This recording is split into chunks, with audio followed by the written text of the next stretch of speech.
Bonjour les amis runners. Alors vous êtes certainement déjà demandé quel marathon dois-je courir, quel marathon dois-je inscrire à mon palmarès. Et parmi les dizaines de marathons français, quel est celui qui sort le lot? Eh bien, si je vous donnais 10 bonnes raisons de courir le marathon de Paris. Première bonne raison, d'abord le départ. Le lieu du départ est emblématique. C'est la plus belle avenue du monde, les Champs-Élysées. Vous avez l'Arc de Triomphe qui est dans le dos et vous allez partir en direction de l'obélisque. Deuxième bonne raison, c'est de participer au premier marathon français en termes d'effectifs. Vous avez plus de 40 000 coureurs, c'est impressionnant. Au niveau mondial, il me semble que c'est le deuxième marathon après celui de New York par rapport au nombre de participants. Troisième bonne raison, et c'est pas n'importe quoi non plus, hein, il faut que ce soit une organisation qui tienne la route, hein, avec plus de 40 000 coureurs. Alors ça, il n'y a pas de souci. Amaury Sport Organisation, qui détient les droits de ce marathon, sait faire. Les bénévoles sont présents, ils sont en or. Moi, vous verrez sur mon article sur comment c'est le marathon de Paris, sur mon blog objectifrunning.com, qui m'ont vraiment remonté lorsque j'étais en difficulté. Je vous invite à lire donc cet article. Ensuite, l'organisation est très bien faite, malgré les 40 000 coureurs, cette marée humaine sur les Champs-Élysées. Vous avez un départ en vague qui est très très bien géré. Et puis après, vous êtes toujours en centre-ville, donc il y a beaucoup de public pour vous encourager. Quatrième bonne raison, le salon du running qui a lieu les jours avant l'épreuve, parce que le dossard, on peut pas le récupérer le jour même. Hein. Vous imaginez, avec 40 000 coureurs, c'est pas possible. Du coup, il faut aller au salon du running qui se tient quelques jours avant. C'est la fête du running. Hein. Bien sûr, il y a de tout. Il y a des exposants avec les produits running. Il y a des exposants qui vous vendent leur marathon. Et vous allez pouvoir récupérer votre dossard à cet endroit-là. Alors, cinquième bonne raison, le parcours. Le parcours est vraiment magique. C'est une forme de 8, pratiquement de clés plutôt.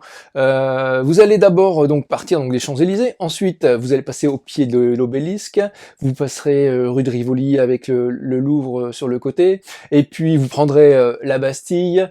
Vous allez bien sûr longer les quais de Seine. Et puis, vous verrez la Tour Eiffel vers le 30e kilomètre. Au moment du mur, hein, vous avez la vieille dame qui va vous encourager pour passer ce mur. Alors, et d'ailleurs, c'est la seule difficulté pratiquement de ce parcours, ce sont les mini-tunnels des quais de Seine. Et puis, vous aurez la ligne d'arrivée sur le boulevard des Grands Maréchaux de France. Sixième bonne raison, c'est aussi le parcours. Vous allez passer dans les deux poumons verts de la capitale, à savoir le bois de Vincennes et puis le bois de Boulogne juste avant la ligne d'arrivée. Septième bonne raison, eh bien, c'est un marathon international, et qui dit marathon international dit beaucoup de nationalités. Il y a vraiment des Américains du Sud, bien sûr des Européens, beaucoup d'Italiens, des Belges, et puis des Anglais également, beaucoup de public anglophone. Donc très bonne ambiance cosmopolite, très intéressant toujours. Quand c'est possible de parler, d'échanger pendant la course avec ces personnes, c'est toujours super intéressant. Et huitième bonne raison, c'est que la période, elle est bien, hein, c'est début avril. Alors généralement, il fait pas trop chaud, pas trop froid. Bon, il peut y avoir toujours des exceptions. Alors attention quand même, lorsqu'il y a le thermomètre qui monte, comme le départ se fait en vague, les dernières vagues vont partir vers le milieu de matinée, ce qui veut dire que elles vont être en plein cagnard au bois de Boulogne. Et s'il y a eu un taux d'humidité élevé, et ça je l'ai vécu lors d'une de mes éditions, ça peut être difficile pour les organismes. Avant-dernière bonne raison de faire le marathon de Paris, puisque vous êtes à Paris, c'est l'occasion de faire du tourisme et d'aller visiter, prendre le temps d'aller visiter la veille du marathon, ou même de rester un jour de plus pour visiter cette magnifique ville. Alors pourquoi pas faire Montmartre, hein, vous avez un point de vue splendide sur la capitale. Si vous voulez vous préserver, prenez de la hauteur en allant à la Tour Eiffel, mais cette fois-ci vous prenez l'ascenseur pour monter, et surtout, un petit conseil, allez au 3e, hein, c'est vraiment extraordinaire la vue de là-haut. Sinon, bah, il y a les Champs-Élysées, il y a l'Arc de Triomphe, on peut monter sur le toit de l'Arc de Triomphe, il y a une vue aussi qui est splendide de Paris. Après, vous avez la Tour Eiffel, vous avez des magasins qui ont été rénovés comme la Samaritaine, ça vaut également le coup d'œil. En fin de compte, c'est une ville magnifique, il suffit de lever les yeux pour être émerveillé.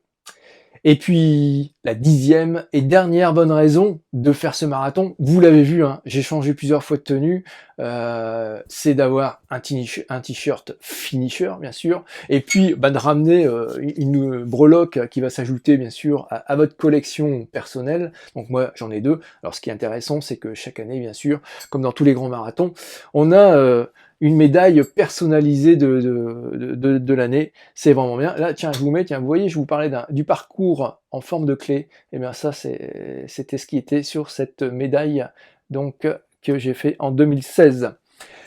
Bien, donc on a vu 10 bonnes raisons de faire le marathon de Paris. C'est clair maintenant qu'il faut y aller. Il n'y a plus qu'à chausser les running, et puis bon entraînement, inscrivez-vous, souvent il faut s'inscrire en septembre pour avoir les places les moins chères, et vous retrouverez encore plus d'informations et plus d'anecdotes et d'histoires sur mon blog objectifrunning.com.